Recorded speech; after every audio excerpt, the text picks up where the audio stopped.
बच्चों, कैसे हो आप सब लोग। Welcome back again to Edu Vibe, the vibe of smart education.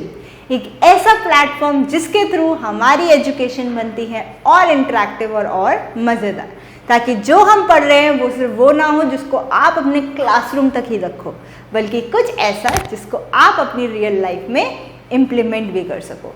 तो अभी बच्चों हम लोग क्या कवर अप कर रहे हैं?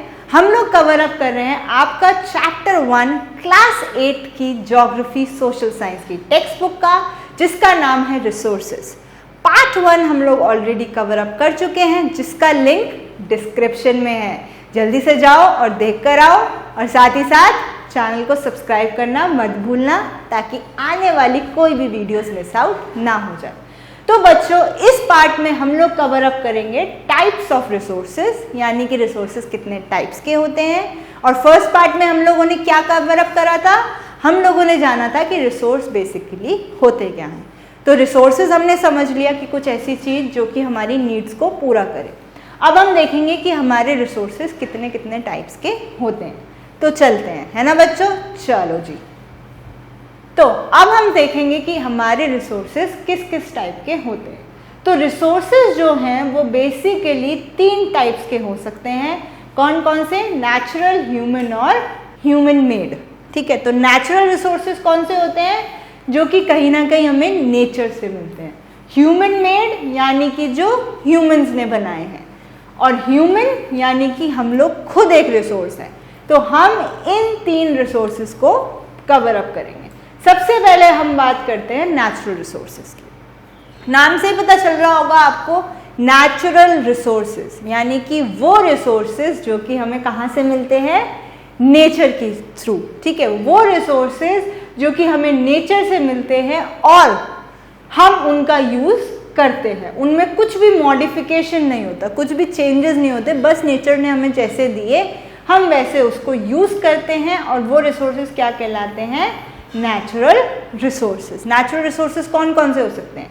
एयर वी ब्रीथ, जो भी हम हवा सांस लेने के लिए यूज़ करते हैं, जो वाटर है हमारी रिवर्स में, जो सॉइल है, मिनरल्स हैं, और भी कई सारे नेचुरल रिसोर्सेज। तो वो सारे रिसोर्सेज जो कि हमें मिल रहे हैं नेचर से, जिसको हम डायरेक्टली यूज़ करते हैं बिना चेंजेस के, वो है नेचुरल रिसोर्सेज। और ये सारे फ्री गिफ्ट हैं फ्रॉम नेचर, और हम उनको डायरेक्टली यूज़ कर सकते हैं। लेकिन कई बारी हम डायरेक्टली भी यूज़ नहीं करते, हम उनको कुछ इनोवेट करते हैं, कुछ टेक्नोलॉजी का यूज़ करते हैं, ताकि हम उनको बेस्ट पॉसिबल वे में यूज़ कर सकें। As a for example, flowing water है तो नेचुरल रिसोर्स, पानी को हम पी भी सकते हैं, यूज़ कर सकते हैं। लेकिन जब हम उसको टेक्नोलॉजी के थ्रू हाइड्रो इलेक्ट्रिसिटी में कन्वर्ट करते हैं, तो वो एक मॉडिफिकेशन हो गया। अब बच्चों, जो नेचुरल रिसोर्सेज होते हैं ना, उनको हम 2 पार्ट्स में डिवाइड करते हैं। पहला पार्ट क्या है? रिन्यूएबल, और दूसरा पार्ट क्या है? Non renewable. तो रिन्यूएबल और नॉन रिन्यूएबल 2 तरीके के नेचुरल रिसोर्सेज होते हैं। अब हम ये जानते हैं कि रिन्यूएबल क्या होता है और नॉन रिन्यूएबल क्या होता है।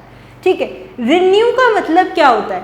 किसी चीज को रिन्यू कराना, यानी कि दोबारा से उसको उसी फॉर्म में लेके आ जाना। तो अब हम सबसे पहले क्या समझते हैं बच्चों कि रिन्यूएबल रिसोर्सेज क्या होते हैं। रिन्यूएबल रिसोर्सेज वो रिसोर्सेज होते हैं जिनको हम रिन्यू कर सकते हैं, यानी कि दोबारा से वापस ला सकते हैं। ठीक है, तो रिन्यूएबल रिसोर्सेज कौन से रिसोर्सेज हो गए? वो रिसोर्सेज जो कि रिन्यू हो सकते हैं, यानी कि दोबारा से आ सकते हैं। रेप्लेनिश्ड क्विकली, यानी अगर उनकी कमी होती है तो हम उनको बहुत जल्दी दोबारा से वापस लेकर आ सकते हैं। कुछ जो होते हैं वो अनलिमिटेड होते हैं, यानी रिन्यूएबल रिसोर्सेज वो रिसोर्सेज हैं जो कि अनलिमिटेड होते हैं, बहुत ज़्यादा होते हैं, कभी ना ख़त्म होने के वाले होते हैं। ठीक है, और कोई भी ह्यूमन एक्टिविटी हम उसको ख़त्म नहीं होने देगी। ह्यूमन एक्टिविटी यानी कुछ भी ऐसा काम जो हम लोग करते हैं, उससे भी ये रिसोर्सेज ख़त्म नहीं होंगे। इनके एग्जाम्पल क्या है? सोलर और विंड एनर्जी, जैसे हवा, धूप, पानी, ये सब तो कभी खत्म नहीं होंगे। ठीक है, लेकिन अगेन वही सिचुएशन है कि अति अगर किसी भी चीज की होगी तो वो गलत है।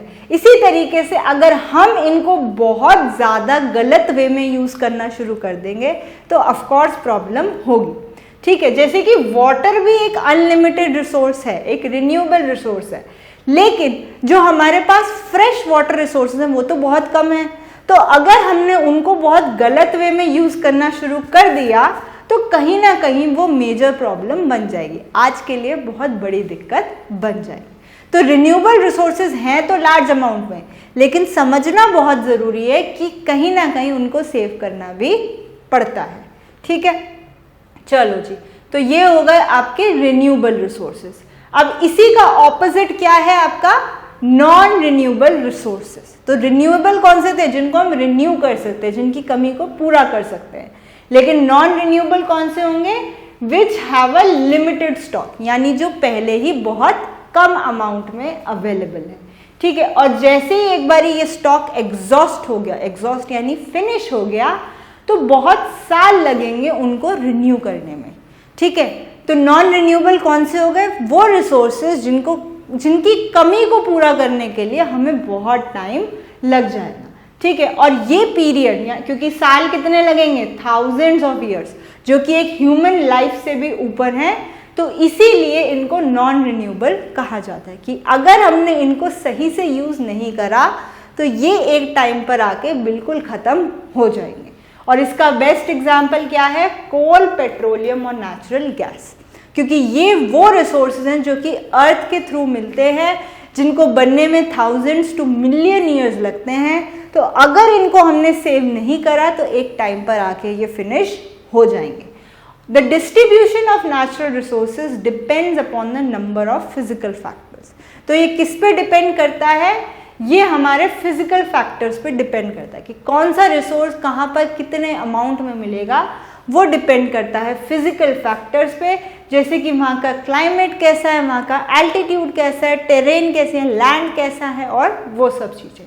ठीक है, तो distribution of resources are unequal because these factors differ so much over the earth. क्योंकि ये फैक्टर्स अनइवन हैं, हर जगह पे एक जैसे नहीं हैं, इसलिए डिस्ट्रीब्यूशन में प्रॉब्लम होती है। तो ये समझना भी बहुत ज़रूरी है कि जो ये नेचुरल रिसोर्सेज हैं ये हर जगह पे एक जैसे नहीं है, कहीं पर कम है, कहीं पर ज़्यादा है, और कुछ रिन्यूएबल हैं, कुछ नॉन रिन्यूएबल हैं, इसलिए इनको सेव करके चलना बहुत ज़्यादा ज़रूरी है। अगर नहीं करा तो आने वाले टाइम में बहुत ज़्यादा दिक्कत हो सकती है। अब आते हैं हमारे सेकंड टाइप ऑफ रिसोर्सेज, जो कि है human made resources. Human made resources कौन से हो गए? जो कि ह्यूमंस ने बनाए हैं, मैन मेड रिसोर्सेज। ठीक है, तो कुछ नेचुरल रिसोर्सेज को तो हम ओरिजिनली यूज़ कर लेते हैं, भाई जैसा है पानी को यूज़ कर लिया पीने के लिए, सॉइल में प्लांट्स ग्रो कर दिए, ठीक है। लेकिन कई बारी हमें उन्हें चेंज करना पड़ता है। अब चेंज करने के लिए क्या है? समझना ज़रूरी है, देखना ज़रूरी है कि किस तरीके से चेंज कर सकते हैं। आयरन ओर तो एक रिसोर्स है जो कि नेचुरली मिला आयरन, लेकिन उस आयरन का हम यूज़ कैसे करेंगे कि हमने उससे रोड्स बना ली, ब्रिजेस बना ली, वो सब क्या है? वो ह्यूमन मेड रिसोर्स है। ठीक है, तो जब हम नेचुरल रिसोर्स का यूज़ करते हैं buildings, bridges, roads, machinery, vehicles या कुछ भी ऐसी चीज़ जो हमारे लिए हेल्पफुल है उसको बनाने के लिए, तो वो ह्यूमन मेड रिसोर्स है। वुड हमें कहाँ से मिली? ट्रीज से मिली, नेचुरल रिसोर्स। बट जब हमने उस वुड का यूज़ करा चेयर, टेबल्स और इन सब चीज़ों को बनाने के लिए, तब वो क्या बन गई? Human made resources. तो ह्यूमन मेड रिसोर्सेज कौन से होते हैं? वो रिसोर्सेज जो कि ह्यूमंस बनाते हैं, और किसके थ्रू बनाते हैं? नेचुरल रिसोर्सेज के थ्रू। ठीक है, तो टेक्नोलॉजी भी एक ह्यूमन मेड रिसोर्स है, क्योंकि टेक्नोलॉजी स्किल्स को भी किसने सीखा? ह्यूमंस ने। ठीक है, तो यही चीज मोना भी कह रही है समझते हुए कि so people like us use natural resources to make human made resources. तो हम लोग नेचुरल रिसोर्सेज का यूज करते हैं ह्यूमन मेड रिसोर्सेज के लिए। ठीक है, तो ह्यूमन मेड रिसोर्सेज बनते तो ह्यूमन से ही हैं, और यूज क्या होते हैं? नेचुरल रिसोर्सेज ही कहीं ना कहीं उसमें यूज होते। ठीक है, और इसी के साथ हम लोगों ने क्या समझा? हम लोगों ने समझा कि नेचुरल रिसोर्सेज क्या होते हैं और ह्यूमन मेड रिसोर्सेज क्या होते हैं। अब हम आते हैं हमारे थर्ड टाइप ऑफ रिसोर्स पे, जो कि है सबसे important resource, human resource. Human resource होते हैं हम लोग खुद एक रिसोर्स है, क्योंकि हमारे पास वो नॉलेज है, वो स्किल है, वो प्लेस है जिसके थ्रू हम अपनी चीज़ों को यूज़ कर सकते हैं। ठीक है, एक बारी इससे समझते हैं। जैसे कि ये कुछ लोग हैं जो कि एक डिस्कशन कर रहे हैं, वो क्या कह रहे हैं, crops ruined due to drought, can I find a solution? That's it, it's all thanks to the knowledge, education and skill we found a solution. जैसे कि हमें ये पता है कि सूखे पड़ने से क्या होता है, क्रॉप्स खराब हो जाती हैं। अब उसका सॉल्यूशन क्या है, वो कौन लेके आएगा, वो एक ह्यूमन ही तो लेके आएगा। हमें ये पता है कि पानी गिरने पर यहाँ पर बहुत गीला हो जाएगा या फ्लड आ जाएंगे, कुछ भी है। अब उसको सॉल्यूशन में किस तरीके से चेंज करना है, उसका क्या एक ऐसा तरीका निकालना है कि हम इस चीज़ से बच सकें, उन सब के लिए ह्यूमन की हेल्प लगेगी। तो एक तरीके से बच्चों, उससे हमने क्या समझा, हम लोग भी तो एक रिसोर्स हो गए, क्योंकि हम लोग भी वैल्यूएबल हो गए, हमारी भी नीड हो गई। तो ये होता है ह्यूमन एज अ रिसोर्स, ठीक है। और ह्यूमंस एक दूसरे पे डिपेंडेंट भी हैं, हम बीमार होंगे तो डॉक्टर पे तो जाएंगे जो कि एक ह्यूमन है, ठीक है। तो humans are dependent on each other also. जैसे कि फार्मर्स पे हम डिपेंड होते हैं अपने खाने के लिए, साइंटिस्ट पे डिपेंड होते हैं नई इनोवेशन के लिए, डॉक्टर्स पे डिपेंड होते हैं अपनी तबीयत के लिए, ठीक है। तो ह्यूमन रिसोर्सेज क्या है कि जब हम अपनी मेंटल और फिजिकल पावर को यूज करके कुछ चेंज कर सकें, कुछ चीज़ों के ट्रीटमेंट निकाल सकें, कुछ सॉल्यूशंस को निकाल सकें, तो वो क्या बनता है, वो बनता है आपका human resource. It refers to the number and abilities of the people, though there are differing views regarding treatment of humans as a resource, one cannot deny the fact that it is the skills of humans that help in transferring the physical material into a valuable resource.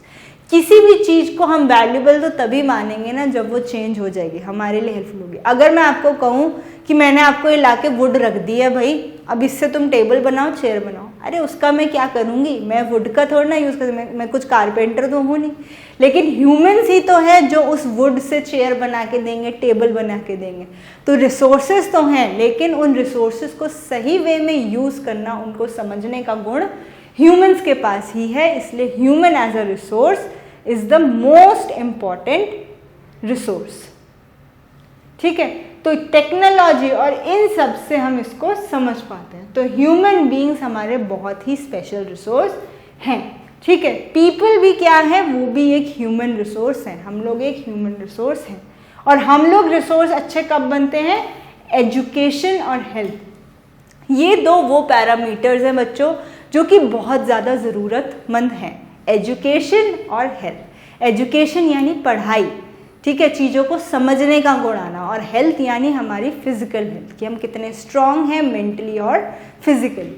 अगर ये दोनों चीज़ें अच्छी हैं तो एक human resource बहुत ही valuable resource है। और इसीलिए हर एक देश भी इसी चीज़ पर ज़्यादा दबाव देता है कि एजुकेशन और हेल्थ को जितना बेटर बना पाओ बना लो, क्योंकि जब ये बेटर होंगी तो सारी चीज़ें ऑटोमेटिकली बेटर होती जाएंगी। तो इम्प्रूव करना क्वालिटी क्या कहलाता है, ह्यूमन रिसोर्स डेवलपमेंट। ये एक डेफिनेशन भी आती है बच्चों की, ह्यूमन रिसोर्स डेवलपमेंट क्या होता है। तो ह्यूमन रिसोर्स डेवलपमेंट बेसिकली एक वे है जिसके थ्रू हम जो हमारे ह्यूमन एज अ रिसोर्स है उसको बेटर बनाते हैं, उसको डेवलप करते हैं, उसकी एजुकेशन, उनकी स्किल्स, उसकी हेल्थ, उन सब पैरामीटर्स पे काम करते हैं ताकि वो सोसाइटी के लिए बेटर बन सके। ठीक है जी, आ गया समझ में। तो हम लोगों ने एक तरीके से अभी तक क्या क्या समझ लिया, जो भी हमारे 3 टाइप के रिसोर्सेज थे वो क्या थे। पहला नेचुरल, जो 2 टाइप के हैं, रिन्यूएबल और नॉन रिन्यूएबल। फिर हमने समझा ह्यूमन मेड रिसोर्सेज, और फिर हमने समझा ह्यूमन एज अ रिसोर्स। तो इसी के साथ हम लोगों का पार्ट 2 होता है एंड, जिस पार्ट में हमने क्या समझा कि टाइप्स ऑफ रिसोर्सेज कौन कौन से होते हैं। तो अब मैं आपसे कब मिलूंगी, नेक्स्ट पार्ट में। और तब तक के लिए आप लोगों को क्या करना है, चैनल को सब्सक्राइब, ताकि आने वाली कोई भी वीडियोस मिस आउट ना हो जाए। थैंक यू बच्चों, बाय बाय।